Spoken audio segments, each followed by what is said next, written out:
사랑하는 교우 여러분, 소명의식이란 나보다 더 큰 존재의 부르심을 받아 이 일을 한다는 의식을 가리킵니다. 그런데 놀랍게도 오늘날 대부분의 사람들은 이런 소명의식을 갖고 있지 않습니다.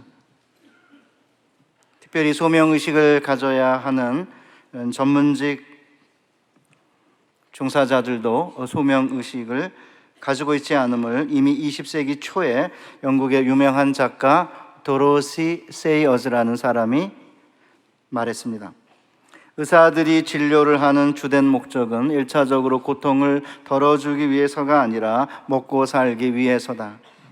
변호사들이 사건을 의뢰받는 것은 정의에 대한 열정이 있기 때문이 아니라 법이 그들을 먹여주는 직업이기 때문이다. 기독교적 관점에서 소명이란 우리가 무슨 일을 하든 하나님의 부르심을 받아 믿음으로 한다는 강한 자의식을 가리킵니다. 그런데 그리스도인들조차도 소명의식을 점차 상실하면서 심지어 목사인 경우에도 하나님의 부르심을 받아 믿음으로 목회하지 않는 이들이 있습니다. 사랑하는 교우 여러분, 우리는 과연 어떤 직업을 가지고 있든 그리고 교회 직분이 무엇이든지 간에 모든 일을 하나님의 부르심을 받아 믿음으로 한다는 소명의식이 있습니까? 적지 않은 그리스도인들이 소명이라고 하면 부담감을 가집니다. 저희 막내 녀석은 군대를 졸업하고 전역한 후에 3학년의 대학에 복학을 했습니다. 저는 막내가 목사가 되었으면 하는 바람을 오랜 동안 가지고 있습니다. 교직원 자녀들은 총신대에 들어오면 등록금을 면제받기 때문에 제가 은퇴하기 전에 총신신대원에 들어와야 하기에 저는 자주 미끼를 던지고 있습니다. 대학에 들어간 지 얼마 안 되었을 때 포항에서 왔다 갔다 하는 게 너무 힘들다고 하길래 제가 목사가 되겠다고 말로 약속만 하면 경차인 모닝을 사주겠다고 했습니다. 그러자 막내 녀석이 놀라는 얼굴로 저를 바라보며 이렇게 말했습니다. 정말이야? 꽤 큰 미끼인데 그런데 나는 아직 소명을 받지 못했어. 그리고 한동대는 언덕이 있기 때문에 모닝 가지고 못 올라가. 막내가 이렇게 이제 반대를 할 때마다 저는 늘 같은 이야기를 하곤 했습니다. 소명을 받지 못했다니 그럼 목사만 소명을 받는 거냐? 다른 직업은 소명이 없어도 된다는 말이냐?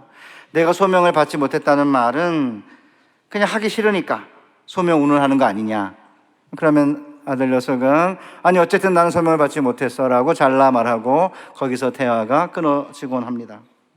아마 아들 녀석이 아직은 하나님의 부르심을 은총이라고 생각하기보다는 부담감과 의무로 느끼기 때문인 것 같습니다. 물론 저도 목사가 되려고 했을 때 주님의 부르심을 기쁨으로 받은 건 아니었습니다. 중학교 3학년 때 등록금을 못 내 휴학을 하던 차에 권사님들과 함께 산에 가서 기도하던 중에 서원을 하면 빨리 하나님이 기도에 응답하신다고 하셔서 복학시켜주면 목사 되겠다고 서원했기 때문입니다.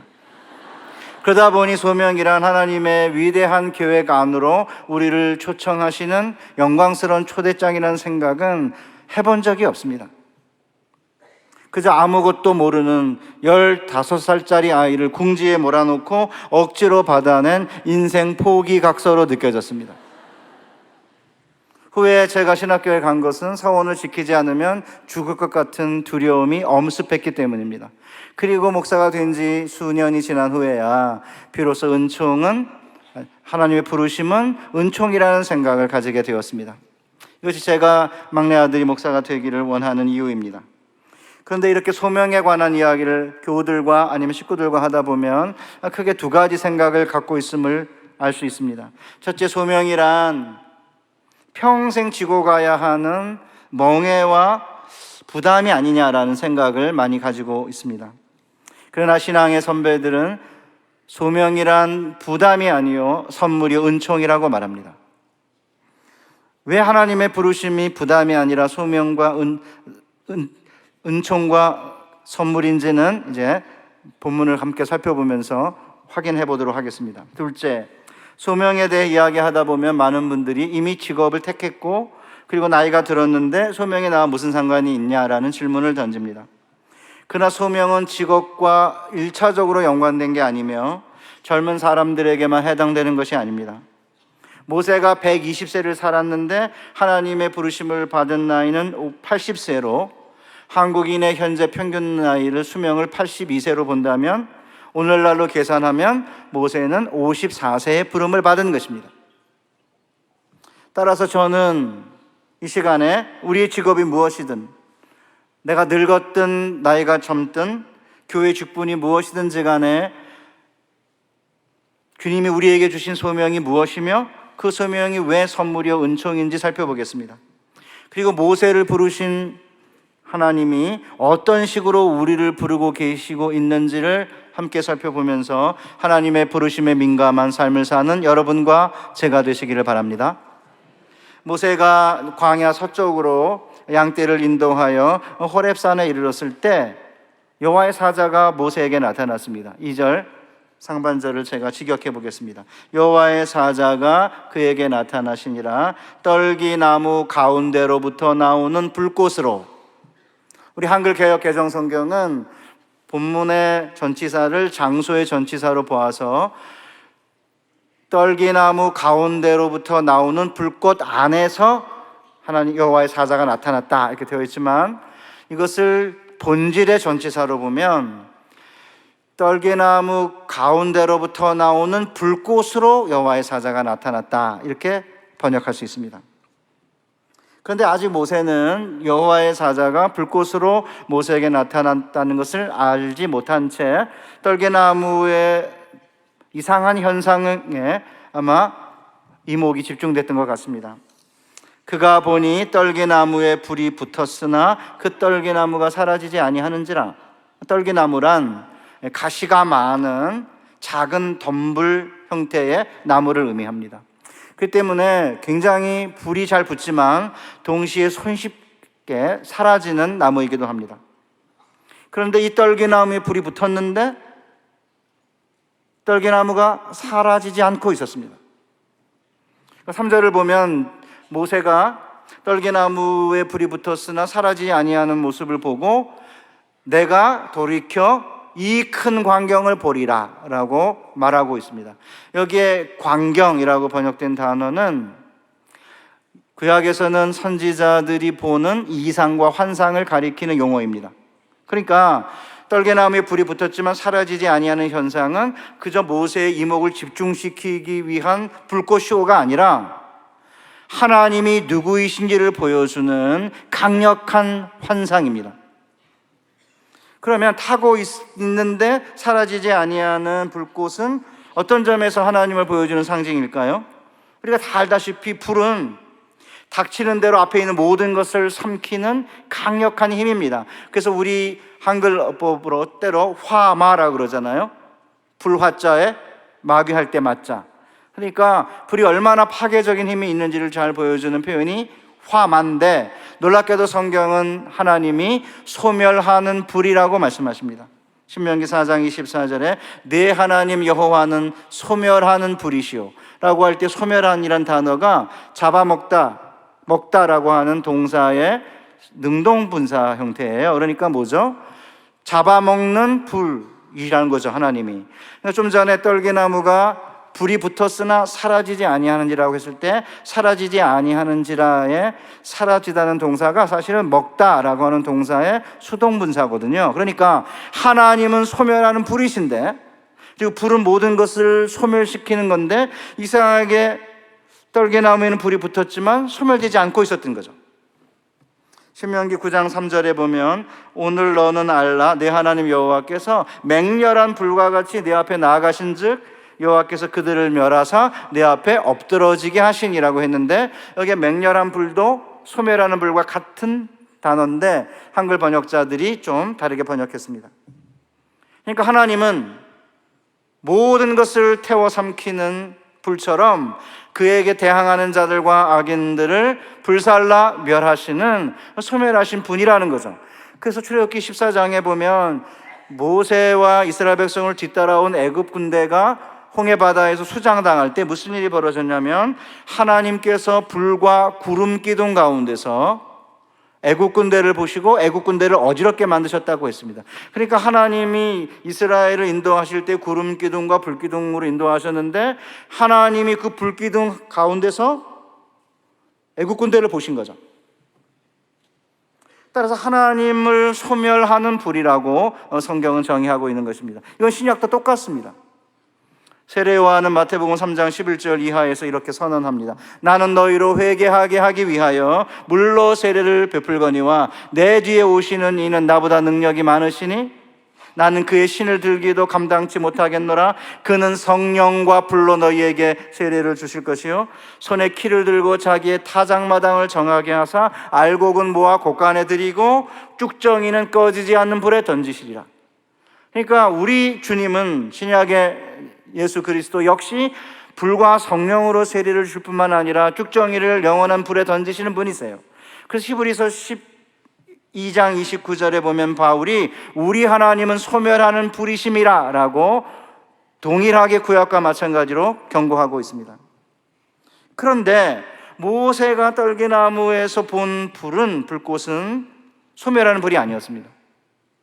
왜냐하면 소멸하는 불이라면 떨기나무가 불에 붙으면 사라져야 하는데 사라지지 않고 있는 거죠. 그렇다면 이 불은 어떤 불일까요? 생명의 불입니다. 죽음의 불과 심판의 불은 모든 것을 태워 삼키는 불이지만 생명의 불은 붙지만 타지만 삼키지 않는 불이죠. 따라서 생명의 불이 붙은 것입니다. 모세가 여호와께서 자기에게 나타났다는 것을 깨달은 다음에 두려워하여 얼굴을 가리웠지만 살아남았거든요. 이것을 본다면 떨기나무의 불꽃으로 나타나신 하나님은 생명의 하나님이고 그리고 떨기나무에 붙은 불은 생명의 불인 것입니다. 그렇다면 이제 두 번째로 이 생명의 하나님이 왜 하필이면 떨기나무 가운데 나타나셨냐는 겁니다. 큰 오아시스의 종려나무 가운데 불로 나타나셨다 그러면 충분히 이해할 수 있는데 왜 하필이면 광야의 지천으로 깔려있는 투성인 가시떨기나무에 왜 불이 붙었냐는 것입니다. 우리가 다 알다시피 세계 최고의 강대국인 애굽에서 400년 동안 벽돌을 굽고 있던 히브리 노예들은 광야의 지천으로 깔려있는 천한 떨기나무와 같은 존재였습니다. 400년 동안 그들의 부르짖음과 그들의 탄식 소리를 그 어떤 애굽의 신들이나 애굽의 황제들이 귀 기울이지 않았습니다. 그런데 이들의 부르짖음에 귀를 기울인 분이 계셨습니다. 그는 바로 이스라엘의 족장들의 하나님이셨습니다. 그러기에 하나님께서는 모세에게 떨기나무 불꽃으로 나타나시기 전에 출애굽기 2장 23절 25절에서 어떤 일을 하셨는지를 보여주고 있습니다. 여러 해 후에 애굽 왕은 죽었고 이스라엘 자손은 고된 노동으로 말미암아 탄식하며 부르짖으니 그 고된 노동으로 말미암아 부르짖는 소리가 하나님께 상달된지라. 하나님이 그들의 고통 소리를 들으시고 하나님이 아브라함과 이삭과 야곱에게 세운 그의 언약을 기억하사 하나님이 이스라엘 자손을 돌보셨고 하나님이 그들을 기억하셨더라. 그러니까 아무도 귀 기울이지 않는 천한 히브리 노예들의 부르짖음에 귀를 기울이신 분이 족장들의 하나님인데 이 족장들의 하나님이 떨기나무 불꽃으로 모세에게 나타나신 것입니다. 바로 떨기나무 본문 뒤에 7절 8절에 보면 하나님께서 이 떨기나무같이 비천한 이스라엘을 위해 무슨 일을 하실 것인지 이야기하고 있습니다. 우선은 지금까지 하신 일을 설명하기 위해 세 개의 동사를 사용하고 있습니다. 내가 애굽에 있는 내 백성의 고통을 분명히 보았고, 둘째, 내가 그들의 감독자로 말미암아 그들의 부르짖음을 들었고, 셋째, 내가 그들의 근심을 알았다. 이렇게 하나님이 떨기나무 같은 이스라엘을 향해 무슨 일을 하셨는지를 설명한 다음에 앞으로 무슨 일을 하실지 설명하고 있습니다. 세 개의 동사로. 첫째, 따라서 이제 내가 내려갈 것이고, 둘째, 내가 그들을 애굽인의 손에서 건져낼 것이며, 셋째, 내가 그들을 인도하여 젖과 꿀이 흐르는 땅에 이르려 하노라. 그러니까 사실은 떨기나무 불꽃으로 모세에게 하나님이 나타나신 것은 하나님은 어떤 분이신지, 지천에 깔려있는 광야의 지천에 깔려있는 떨기나무같이 천한 존재인 이스라엘을 구원하시는 생명의 하나님이요 긍휼과 사랑이 넘치는 하나님을 떨기나무 불꽃으로 보여주신 것입니다. 따라서 불이 붙었지만 사라지지 아니하는 떨기나무의 환상은 하나님의 백성들과 모세가 불 가운데서도 보호를 받을 것임을 분명히 보여주고 있는데, 이스라엘 역사 가운데 이 같은 사실이 확인이 됩니다. 신명기 4장 15절 이하에 보면, 여호와께서 호렙산 불길 중에서 너희에게 말씀하시던 날에 너희가 어떤 형상도 보지 못하였은즉 너희는 깊이 삼가라. 33절, 어떤 국민이 불 가운데에서 말씀하시는 하나님의 음성을 너처럼 듣고 생존하였느냐. 그러니까 사실은 하나님이 불길 가운데서 말씀하시는 음성을 듣고 살아난 민족은 이스라엘밖에 없는 거죠. 사랑하는 교우 여러분, 그러나 여러분과 저는 이스라엘처럼 불 가운데서 말씀하시는 하나님의 음성을 듣고도 생존하는 자들 정도가 아닙니다. 우리는 불과 성령으로 세례를 받았고 성령이 우리 가운데 거하시는 하나님의 자녀입니다. 따라서 이사야 선지자가 43장 2절에서 말한 것처럼 어떤 물과 어떤 불도 우리를 해하지 못할 것입니다. 내가 물 가운데로 지날 때 내가 너와 함께 할 것이라. 강을 건널 때 물이 너를 침몰하지 못할 것이며 내가 불 가운데로 지날 때 타지도 아니할 것이요 불꽃이 너를 사르지도 못하리니. 여기 불꽃, 사르다라는 두 개의 단어는 떨게나무 불꽃 이야기에 나오는 단어예요. 이렇게 하나님의 자녀들은 불 가운데서 보호를 받을 것이라고 하는 이 떨게나무 불꽃의 환상과 이사야 선지자의 이야기는 다니엘서에도 확인이 됩니다. 다니엘의 세 친구 사드락, 메삭, 아벳느고는 7배나 더 뜨겁게 달궈진 용광로 안으로 던져졌습니다. 그런데 무슨 일이 벌어졌습니까? 25절 이하의 3장 다니엘서, 왕이 또 말하여 이르되 내가 보니 결박되지 아니한 네 사람이 불 가운데로 다니는데 상하지도 아니하였고 그 넷째의 모양은 신들의 아들과 같도다 하고, 총독과 지사와 행정관과 왕의 모사들이 모여 이 사람들을 본즉 불이 능히 그들의 몸을 해하지 아니하였고 머리털도 그을리지 아니하였고 겉옷빛도 변하지 아니하였고 불탄 냄새도 없었더라. 이런 놀라운 하나님의 백성들을 향한 하나님의 사랑과 보호하심이 어떤 것인지 우리가 성경의 역사를 살펴보면 알 수 있지만, 이것이 처음 나타난 것이 어디냐면 모세에게 보여진 떨게나무 불꽃 환상에서였습니다. 따라서 모세는 이 떨게나무 불꽃으로 나타나셔서 모세를 부르시는 이 환상이 너무나 강력했기 때문에 80년의 모세의 인생을 순식간에 바꾸어 놓았고 끝내는 자신의 삶 전체를 지배하는 환상이 되었기 때문에 이 여호와에게 별명을 붙였습니다. 신명기 33장 16절에 보면 모세가 죽기 전에 이스라엘을 축복하는데 요셉을 축복하는 대목에 이런 말이 나옵니다. 땅의 선물과 거기 충만한 것과 가시떨기 나무 가운데 계시던 이의 은혜로 말미암아 복이 요셉의 머리에 그의 형제 중 구별한 자의 정수리에 임할지로다. 여기에서 가시떨기 나무 가운데 계시던 이 여호와의 별명이에요. 이 가시떨기 나무의 불꽃으로 임하시는 이 하나님의 환상은 모세는 잊을 수가 없는 강력한 하나님이 누구이신지에 대한 표징이었던 거죠. 아니 거대한 백향목 나무의 불꽃으로 임하셨다. 그러면 충분히 이해가 될 만하기도 한데, 애굽의 바로와 애굽의 신들과 대항하기 위해 이스라엘 백성들을 구원해 내시려는 하나님은 기껏해야 가시떨기 나무 가운데 계시는 이죠. 그런데 놀랍게도 가시떨기 나무 아래 계시는 이에 대한 이 환상은 성경 전체를 관통하는 거대한 사상이 되었습니다. 왜냐하면 신약에 예수님께서 뭐라고 말씀하시냐면, 죽은 자가 살아난다는 것은 모세도 가시나무 떨기에 관한 글에서 주를 아브라함의 하나님이요 이삭의 하나님이요 야곱의 하나님이시라 칭하였나니, 하나님은 죽은 자의 하나님이 아니요 살아있는 자의 하나님이시라. 하나님에게는 모든 사람이 살아있느니라 하시니. 무슨 뜻입니까? 이제 이 사두개인하고 바리새인이 이제 서로 싸우면서 부활을 믿지 않는 사두개인들하고 이제 바리새인이 붙으면서, 그러면은 나중에 천당에 가면, 하늘나라에 가면 시집가고 장가갈 수 있냐 이런 질문을 하면서 변론이 벌어지자 주께서 하신 말씀입니다. 가시나무 떨기에 관한, 그래서 모세가 뭐라고 말했냐?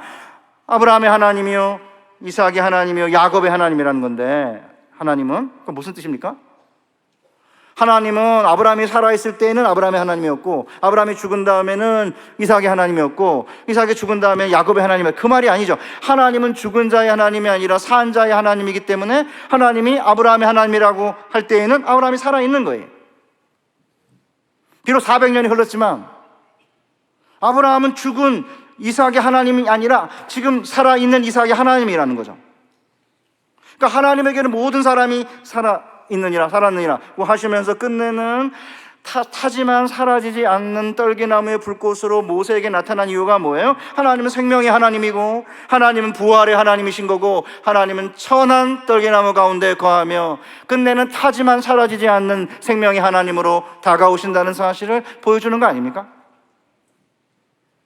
그런데 우리는 단지 이런 불 가운데서 보호를 받을 것만으로 만족해서는 안 돼. 왜냐하면 하나님 우리를 단지 불 가운데서 우리를 구원해 내시기 위해 부르신 것이 아니라 우리에게 소명을 주기 위해 부르신 거거든요. 그러니까 떨기나무 불꽃 환상으로 나타나신 여호와께서는 모세에게 7절 이하에서 소명을 부여하셨습니다.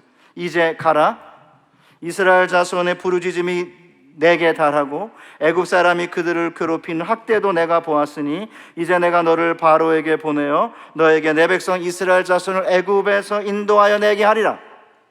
이게 뭐죠? 불꽃으로, 떨기나무 불꽃으로 나타나신 하나님이 모세에게 주신 명령이 뭐예요? 떨기나무 같이 애굽에서 학대당하는 이스라엘 백성들, 자기 백성을 건져내라, 이런 명령 아닙니까? 그래서 학자들은 이를 해방명령이라고 부릅니다. 그런데 한국 교회는 문화명령은 굉장히 많이 알려진 반면에 해방명령은 잘 이야기되지 않고 있습니다. 하나님께서 인간을 창조하신 다음에 사실은 인간이 이제 끝내는 범죄한 다음에, 물론 그 전에도 하나님께서 명령을 하셨지만 하나님의 백성들에게 주신 명령이 두 가지입니다. 하나는 문화명령이고요, 하나는 해방명령입니다. 문화명령은 뭐냐면 자연을 하나님이 만드시고 이 자연을 인간에게 선물로 주신 다음에 자연 안에 숨겨진 하나님의 진리를 찾아내서 인류를 유익하게 만들고 사람들을 행복하게 만들라고 하시면서 땅을 다스리고 땅을 정복하고 땅에 충만하라고 하신 거죠. 그래서 이제 오늘날 이제 과학자들은 열심히 자연 속에 있는 진리를 찾아내서 이렇게 전기 불빛 같은 걸 만들고 이렇게 사실은 소리를 이렇게 확대하는 이런 마이크 같은 것도 만든 거 아닙니까? 비행기도 만들고. 이게 문화명령인 거죠. 해방명령은 뭐냐면 이 불의한 인간들이 끝내는 다른 사람들에게 사실은 학대를 하거나 고통을 가해서 가난한 사람들과 사실은 약한 사람들이 생긴 거 아닙니까? 그러니까 가난한 사람들과 약한 사람들은 악한 인간들 때문에 고통을 당하고 또 불의한 인간들이 만들어 놓은 제도나 체제 때문에 고난을 당하는 거죠. 그러니까 불의한 인간, 모든 인간의 제도는 불의한 인간들이 만든 것이기 때문에 악하고 불의할 가능성이 많아요. 그래서 하나님께서는 사악한 인간들로부터, 그 불의한 인간들이 만들어 온 제도와 체제로부터 자기 백성을 구해내라고 우리에게 명령을 주신 것인데 이게 해방명령인 거죠. 그러니까 하나님께서는 사악한 애굽인들 가운데서 400년 동안 박해받고 있는 자기 백성을 건져내기 위해 떨기나무 불꽃으로 나타나신 다음에 모세에게 가서 내 백성을 구해내라고 명령하신 거고, 이것이 모세를 탁월한 여호와의 종으로 만드는 중요한 부르심이 된 거고, 모세는 나이 80세에 이 소명을 받아들이고 끝내 애굽에 들어가 이스라엘 백성들을 건져내 가나안 땅에 이르게 하는 소명을 잘 감당해내었고, 따라서 소천할 때에 여호와의 종이라는 명예로운 호칭을 받게 된 것입니다. 사랑하는 사랑의 교회 여러분, 우리는 모세의 삶 속에서 소명이란 1차적으로 직업이나 우리가 하는 일과 연관된 것이 아니며 누구에게 부름을 받았느냐와 연관되어 있음을 알 수 있습니다. 소명에 대하여 가장 탁월한 글을 남긴 오스 기니스는 이렇게 말했습니다. 그리스도를 따르는 자로서의 1차적인 소명은 그분에 의한, 그분을 향한, 그분을 위한 것이다. 무엇보다 1차적으로 우리는 누군가에게, 즉 하나님에게로 부름을 받은 것이지 무엇인가로나, 즉 어머니의 역할, 정치자, 그 다음에 교사, 로나 아니면 어디엔가로 뭐 도시 빈민가나 몽고나 뭐 선교지로 부름을 받은 것이 아니다. 소명이란 하나님이 우리를 그분에게로 부르셨기 때문에 그분의 소환에 응답하여 특별한 헌신과 역동성을 발휘하여 우리의 존재 전체, 우리의 행위 전체, 우리의 소유 전체를 그분을 섬기는데 투자해야 한다는 사명감이다. 이것이 이제 오스기니스가 정의한 소명인데 정말 잘 설명한 것 같아요. 그러니까 이제 이드로는 미디안 제사장이었는데 모세가 이제 40세까지 애굽의 왕자였지 않습니까? 어설프게 교육받은 게 아닙니다. 가장 그 당시 최고의 세상 학문을 배운 이제 이 모세가 자기 동포에 대한 책임감을 느꼈던 것 같아요. 자기가 애굽의 왕자라는 데에만 머물지 않고 히브리인이라고 하는 어떤 자의식을 가지고 있었기 때문에 히브리인이 애굽인에게 의해 이제 심하게 맞는 걸 보고는 애굽인을 쳐서 죽여가지고 모래 속에 파묻었습니다.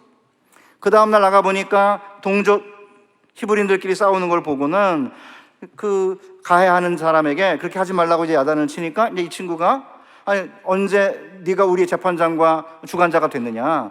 어저께 애굽인을 쳐서 죽이더니 이제 우리까지 죽이려고 하느냐라고 하는 바람에 탈로가 나서 이제 40세에 미디안 광야로 도피한 거 아닙니까? 그러니까 모세가 나름대로의 어떤 정의감, 그 다음에 자기 동족을 향한 긍휼과 사랑의 마음이 없었던 게 아닙니다. 그러나 그것을 그런 식으로 처리하는 것은 하나님의 소명이 아닌 거죠. 그래서 80세가 되었을 때 십보라랑 결혼하고 아들 둘을 낳고 평범하게 미디안 제사장 장인의 양떼를 치고 있는데 갑자기 하나님께서 80세에 떨게나무 불꽃으로 나타나신 거죠.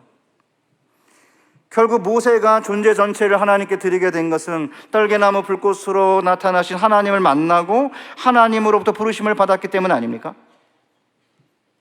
모세가 40년 동안 양떼를 거닐고 다니던 평범한 호렙산이 어떻게 하나님의 산이 되었을까요? 떨게나무 불꽃으로 나타난 생명의 하나님을 거기에서 만났고 하나님의 부르심을 받았기 때문이죠. 그러니까 이제 떨게나무에 무슨 일이 있을까 하여 돌이켜 오는 것을 본 하나님께서는 떨게나무 가운데서 부르셨습니다. 모세야, 모세야. 그러니까 내가 여기 있나이다 라고 답을 하니까 내가 선 곳은 거룩한 땅이니 신을 벗어라 라고 하나님께서 명하셨습니다. 왜 신을 벗어야죠? 하나님의 임재가 나타난 곳이기에 거룩한 땅인 거고, 거룩한 땅에서는 신발을 벗어야죠. 왜요? 그동안 자신의 삶을 자기가 주인처럼 살던 삶에서 하나님을 주인 삼아 살려고 한다면 자신의 모든 소유의 소유권을 이전해야 되는데, 이스라엘 당시의 풍습은 소유권을 이전할 때는 신발을 벗어주는 거거든요. 그러니까 사실 모세는 호렙산에서 떨게나무 불꽃으로 나타난 생명의 하나님을 만나고, 그리고 가서 이스라엘 백성을 건져내라는 소명을 받은 후에 자신의 모든 소유권을 이전하는 표시로 신발을 벗었던 것이고, 그리고 하나님만을 섬기기로 하였기에 호렙산은 하나님의 거룩한 산이 된 것입니다. 그래서 오늘도 마찬가지입니다. 생명의 하나님을 만나 소명을 받고 신을 벗는 것, 그것이 바로 거룩한 것이죠. 따라서 사랑의 교회 예배당이 주일마다 불꽃으로 성령으로 말씀으로 임재하시는 생명의 하나님을 만나고 신을 벗고 오직 하나님만 섬기기로 결단하는 거룩한 전이 되시기를 바랍니다. 이게 만약에 사실이라면 하나님의 부르심이야말로 은총이요 선물 아니에요? 이것이 제가 막내가 목사가 되기를 원하는 진정한 이유입니다.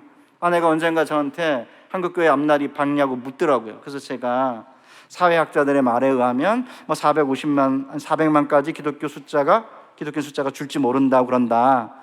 그리고 목회 생태 환경이 안 좋기 때문에 한국교회 앞날이 그저 밝은 것만은 아니다. 그랬더니 아내가 아니 교회 상황이 안 좋은데 왜 굳이 아들을 목사 삼으려고 하느냐 그러더라고요. 그래서 제가 뭐라고 한지 아십니까? 상황이 안 좋으니까 우선 내 아들부터 바쳐야지.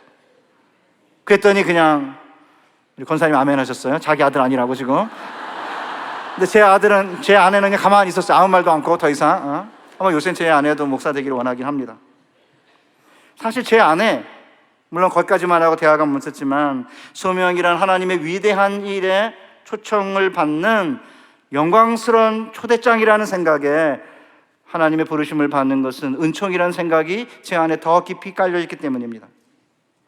전 젊어서 욕먹지 않고 삶의 순결을 지켜내며 소박하게 사는 게 중요하다고 생각했습니다. 그런 점에서 저는 최소주의자, 미니멀리스트였고 그것이 문제가 된다고 생각하지 않았습니다. 그러나 나이가 들고 성경을 연구하면서 이런 최소주의자는 작은 하나님을 믿는 사람으로 전락할 수 있다는 사실을 깨닫게 되었습니다. 도널드 바나우스 목사는 20세기 초반부에 필라델피아 제10장로교회를 섬기면서 방송 설교자로 미국 교회에 큰 영향을 미친 사람인데, 프린스턴 신학교를 졸업하고 12년 만에 모교를 방문해 설교를 하게 되었습니다. 그때 히브리어를 가르쳐 주었던 로버트 윌슨 교수라는 분이 예배 시간에 맨 앞자리에 앉아 있다가 설교를 듣고 예배가 마치자 바나우스 목사에게 와 이렇게 말했다고 합니다. 자네가 다시 온다면 나는 다시 설교를 들으러 오지 않을 걸세. 나는 한 설교자의 설교를 들으러 오직 한 번만 오네. 그런데 나는 자네가 크신 하나님을 믿는 사람인 걸 보니 기쁘네. 나는 내가 가르친 제자들이 오면 그가 크신 하나님을 믿는 자인지 작은 하나님을 믿는 사람인지 보고 싶어 설교를 들으러 오네. 그러면 그들의 목회 사역이 앞으로 어떻게 될지 알게 되네. 바나우스 목사님이 도대체 그 말이 무슨 뜻인지 묻자 윌슨 교수는 이렇게 말했습니다. 어떤 사람들은 작은 하나님을 믿고 있기에 항상 하나님과 문제를 일으키지. 작은 하나님은 기적을 일으킬 수도 없고 성경을 영감하여 기록해서 우리에게 전달하실 수도 없고 자기 백성을 위해 간섭할 수도 없다고 생각하지. 그들은 작은 하나님을 소유하고 있기에 나는 그들을 작은 하나님을 믿는 자들이라고 부르네. 반면에 다른 사람들은 큰 하나님을 믿고 있지. 하나님은 말씀하시면 일이 이루어지고 명령하시면 그대로 성취된다고 믿지. 그런데 도널드, 자네는 크신 하나님을 믿는 게 눈에 보이더군. 하나님께서 자네의 사역을 축복하시기를 바라네. 이 윌슨 교수의 말에 의하면, 그 말에 비추어 보면 저는 젊은 시절 꽤 오랜 동안 작은 하나님을 믿는 사람이었던 것 같습니다. 저는 큰 욕심 부리지 않고 현실에 만족하며 죄 짓지 않고 성실하게 살고 있습니다라고 말하면서 겸손한 척 했지만 실제로는 겸손한 것이 아니라 그저 작은 하나님을 믿는 자였습니다. 성경을 정직하게 읽으면서 성경이 하나님은 위대한 일을 행하시는 분이고 그분을 믿는 사람은 큰 하나님을 믿는 사람일 수밖에 없음을 깨닫게 되었습니다. 사랑의 교회 교회 여러분, 과연 나는 지금 어떤 하나님을 믿고 있습니까? 크신 하나님을 믿고 있습니까? 아니면 작은 하나님을 믿고 있습니까? 성경의 이야기들은 경탄과 놀라움을 불러일으키는 스토리로 가득 차 있습니다. 그리고 그 스토리의 주인공은 크고 위대하신 하나님이십니다. 그렇다면 역시 우리 삶 가운데 크신 일을 행하실 하나님을 기대해야 하는 것 아닙니까? 그런데 오늘날 많은 그리스도인들은 더 이상 자신의 삶에 크신 하나님을 기대하지 않습니다. 교회에 심지어 나오면서도 예배 가운데 놀라움과 경탄을 기대하지 않습니다. 자신의 삶에 큰 파문을 일으키며 과격하게 개입하시고 우리를 부르시는 하나님을 원하지 않습니다. 때로는 반석을 깨트리는 방망이 같이 모든 것을 태우며 소멸시키는 불처럼 어디에서 불어서 어디로 가는지 알지 못하는 바람같이 우리 삶 가운데 마구 치고 들어오는 하나님 원하지 않습니다. 자신의 삶에 큰 변화가 오지 않도록 관리하며 살아가기 원합니다. 어쩌면 우리는 크신 하나님보다 작은 하나님을 은근히 바라는지 모릅니다. 그런데 놀랍게도 우리 하나님은 떨기나무 불꽃으로 평범하게 살아가던 모세의 삶에 과격하게 개입하여 그를 불꽃 같은 사역자로 만드셨던 것처럼 종종 자기 백성을 구원하기 위해 하나님께서는 인간 역사에 우리의 삶 가운데 아주 과격하게 개입하십니다. 히브리서 1장 7절에 보면 그는 그의 천사들을 바람으로 그의 사역자들을 불꽃으로 삼으시느니라고 되어 있습니다. 지금도 우리 주님은 그리스도인들을 불러 불과 성령으로 세례를 주시고 땅에 불을 던져서 가족과 공동체 안에 분쟁과 때로 파란을 일으키실 뿐만 아니라 하나님의 사람들 불꽃처럼 살게 만드십니다. 우선 우리가 다 아는 대로 성부께서는 성자를 불꽃으로 삼으셨습니다. 그러기에 30년 동안 사시다가 3년 공생애를 마치고 33세의 나이로 불꽃 같은 삶을 살고 십자가에 못 박혀 죽으셨습니다. 이렇게 주님처럼 불꽃처럼 살기를 원했던 짐 엘리어트는 불과 29살의 젊은 나이에 1살밖에 안 된 딸을 남겨두고 그가 그토록 복음을 전해주기를 원했던 아우카 부족에 의해 창에 찔려 순교를 당했는데 1948년 7월에 한 일기에서 이렇게 기록했습니다. 그는 그의 사역자들을 불꽃으로 삼으시느니라. 히브리서 1장 7절. 나는 불붙을 수 있는 자인가? 하나님 저를 이 물질이 가득 섞인 비참한 불연성 성면 상태에서 건져주소서. 활활 타오르도록 성령의 기름을 흠뻑 적셔 주소서. 하지만 불꽃은 잠깐이며 대개 단명이다. 내 영혼아 너는 단명을 견딜 수 있는가? 내 안에는 위대하신 단명의 주님의 영이 살아계신다. 하나님의 집을 향한 열정이 그분을 삼켰다. 그분은 성령과 불로 세례를 주겠다고 약속하셨다. 저를 주의 연료 삼으소서. 하나님의 불꽃 되게 하소서. 22살 때 대학 다니던 때 일기입니다. 저는 이 짐 엘리어트의 이야기를 이렇게 일기를 읽으면서 저는 학문을 하는 사람으로서 부끄러움을 느꼈습니다. 왜냐하면 히브리서 1장 7절은 그는 그의 사역자들을 불꽃으로 삼으시니라고 되어 있는데 원래 시편 104편 4절을 인용한 거예요.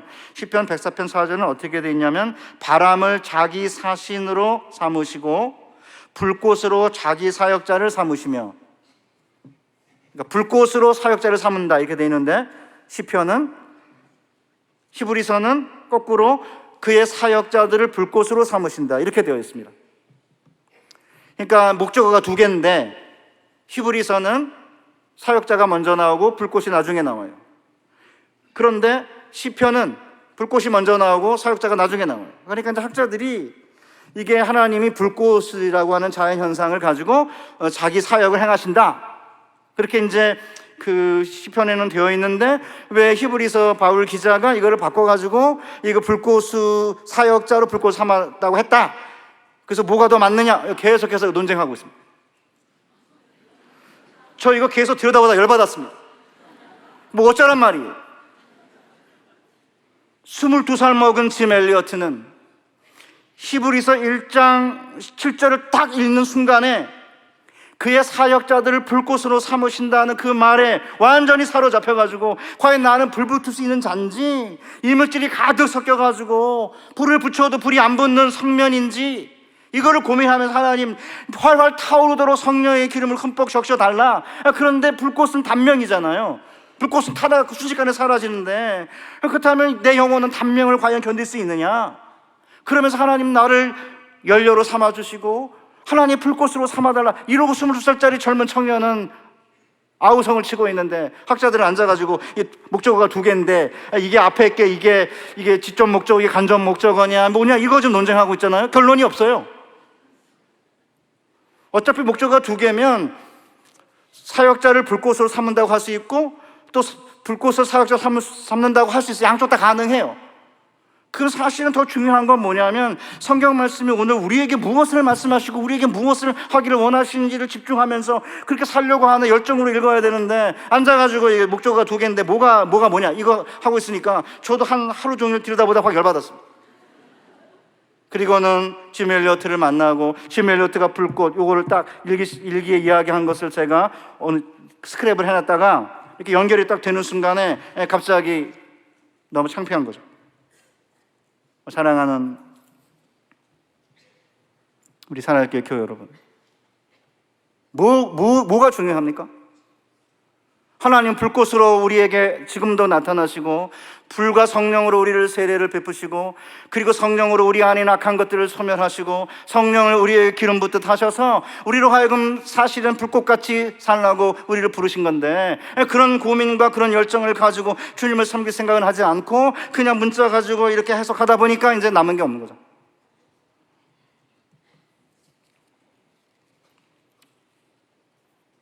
사랑하는 사랑의 교회 여러분, 모든 만물을 다스리시는 예수는 주, 어둠에서 빛을 창조하신 예수는 주, 영원히 우리와 거하시는 예수는 주, 이름 부를 때 능력 주시는 예수는 주, 주의 능력 보이소서, 주의 능력 보이소서. 우리가 이제 예배 끝에 이 찬양을 부를 텐데 이 찬양 부르면 힘이 솟지 않습니까?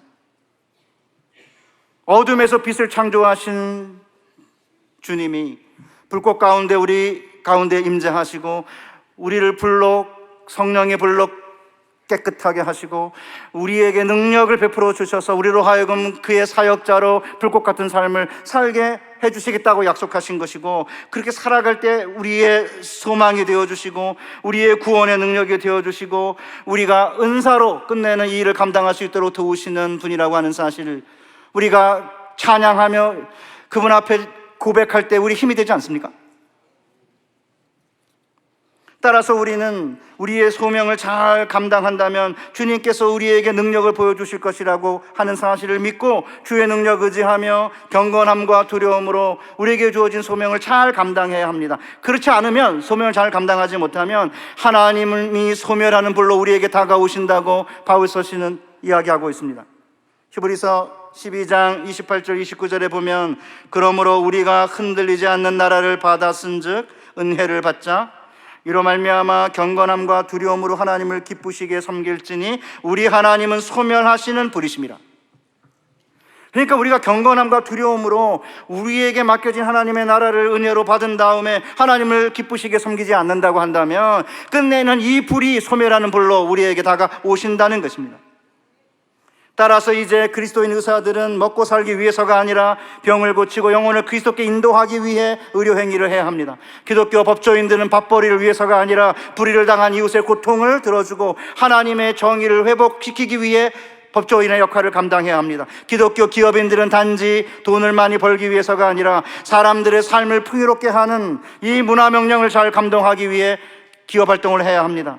기독교 교사들은 단지 직업으로서가 아니라 다음 세대를 주의 일꾼으로 키우는 소명감으로 교육을 감당해야 합니다. 목사들 역시 생계를 유지하기 위해서가 아니라 생명 수호의 최전선에 서서 마귀와 악한 세력과 싸우는 생명 사역을 감당해야 합니다. 모든 그리스도인들은 단지 먹고 살기 위해서가 아니라 자신의 일터와 학교와 직장과 사회에서 생명 사역의 일꾼으로 소명을 감당해야 합니다. 이렇게 소명을 감당할 때 환난이 있을 수 있습니다. 왜냐하면 우리에게 고통과 환난을 가하는 자들이 있기 때문입니다. 그런데 우리는 이들을 두려워할 필요가 없습니다. 왜냐하면 바울은 데살로니가 후서 1장 6절 이하에서 이렇게 선언하고 있습니다. 너희로 환난을 받게 하는 자들에게는 환난으로 갚으시고 환난을 받는 너희에게는 우리와 함께 안식으로 갚으시는 것이 하나님의 공의이시니 주 예수께서 자기 능력의 천사들과 함께 하늘로부터 불꽃 가운데 나타나실 때에 하나님을 모르는 자들과 우리 주 예수의 복음에 복종하지 않는 자들에게 형벌을 내리시리니 이런 자들은 주의 얼굴과 그의 힘의 영광을 떠나 영원한 멸망의 형벌을 받으리로다. 그 옛날에 모세에게 떨기나무 불꽃으로 나타나셨던 주님은 이제 하늘로부터 주의 능력의 천사들과 함께 불꽃 가운데 나타나실 것입니다. 그때 하나님을 모르는 자들과 그리고 우리를 박해하는 자들에게는 영원한 형벌을 내리실 것이고 우리에게는 영원한 안식을 베풀어 주실 것입니다. 사랑하는 교회 여러분, 하늘로부터 불꽃 가운데 아니면 불꽃으로 우리에게 나타나실 그 주님이 공의로 모든 것을 심판하실 것이고 그때는 나이와 상관없이 남은 생에 크신 하나님을 믿으며 불꽃처럼 살아가는 자들에게 영원한 생명을 부여하실 것을 기대하고 바라며 남은 생에 하나님 불꽃처럼 살아가시는 여러분과 제가 되시기를 바랍니다. 하나님 아버지 감사합니다. 우리에게 주신 이 놀라운 하나님의 부르심과 소명의 이야기를 가슴에 깊이 간직하고 하나님께서 우리에게 주신 소명을 잘 감당해내며 끝내는 자기 사역자를 불꽃으로 만드신 주님의 뒤를 따라 불꽃처럼 우리의 삶 전체를 불살라 하나님께 드리는 거룩한 하나님의 자녀들로 저희를 만들어 주시옵소서. 예수님의 거룩하신 이름으로 기도하옵나이다. 아멘.